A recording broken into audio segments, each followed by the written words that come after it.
আমি গৌরাঙ্গ মহান্ত আমার কাব্যগ্রন্থ এনট্রপি থেকে কবিতা পড়ছি। কবিতার নাম বাড়ি। বাড়ির দিকে চেয়ে থাকি, সুপুরি বাগানের দীর্ঘ ছায়ায় বাড়িটি দুলে ওঠে। শালিকের সভায় ঝড়ের আতঙ্ক এজেন্ডাভুক্ত হলে আমরা পইয়ার শীর্ষে শক্ত বাঁধন দিয়ে রাখি। ঢোঙল উড়ে যায় পাট খেতে, আম গাছের ডাল ভেঙে পড়ে। সমাধির ভেতর থেকে বাবা মা চিৎকার করে বলতে থাকেন, নতুন ঘরে সবাই আশ্রয় নাও। নতুন ঘরটিও এখন আর নতুন নেই। বাড়ির সংস্কার জরুরি, অথচ ঔদাস্যের শিকার হয়ে উঠেছে বাড়িটি।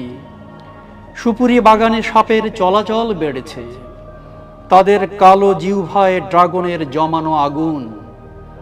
এত আগুন কোথা থেকে এলো? কবিতার নাম মেঘ ও পাণ্ডুলিপি।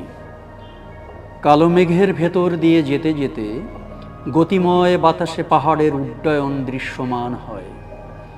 পাহাড় প্রতিনিয়ত রূপ বদলায়। ভেসে যেতে যেতে যখন অদৃশ্য হয়, তখন সাদা মেঘের সচলতা নীলের আশ্রয়ের ভেতর হামাগুড়ি দিতে থাকে। দূরে সূর্য কিরণ সাদা মেঘের শীর্ষ তরঙ্গের উজ্জ্বলতা বাড়িয়ে দেয়। ক্যাডাস্ট্রাল জরিপ রেখা মেঘের স্তূপগুলোকে পৃথক করলেও সকল স্তূপ আসঙ্গ কামনায় ঘনীভূত হয়। তাদের দূর নিবার যাত্রা সকল আকাশ সীমানাকে ভেঙে ফেলে। তারা ধরিত্রীর জীবকে বন্ধনহীন যাত্রার জয়ধ্বনি শেখাতে চায়। মানুষ বন্ধনহীন যাত্রার ভেতর দুঃসহ যন্ত্রণার পাণ্ডুলিপি আবিষ্কার করে। কবিতার নাম পঞ্চবিডাল। সমাধি গহ্বর থেকে ল্যাজারাস ফিরে এসেছিল, এ কথাই উভল নোয়া হারারি কিংবা যুক্তিপ্রিয় কোনো ঐতিহাসিক বিশ্বাস করবেন না।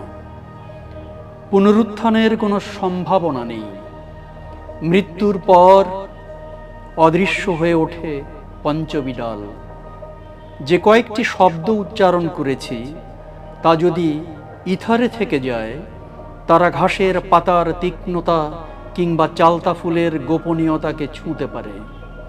পাহাড়ের নির্জন পথ অথবা নদী নামধেয় বালু পথের ঘূর্ণনের ভেতর আমার সামান্য কটি শব্দ একীভূত হতে পারে, কেননা জনপদের ঔজ্জ্বল্য ও সরবতা থেকে দূরে থাকবার প্রশিক্ষণ শব্দরা ভুলে যেতে পারে না।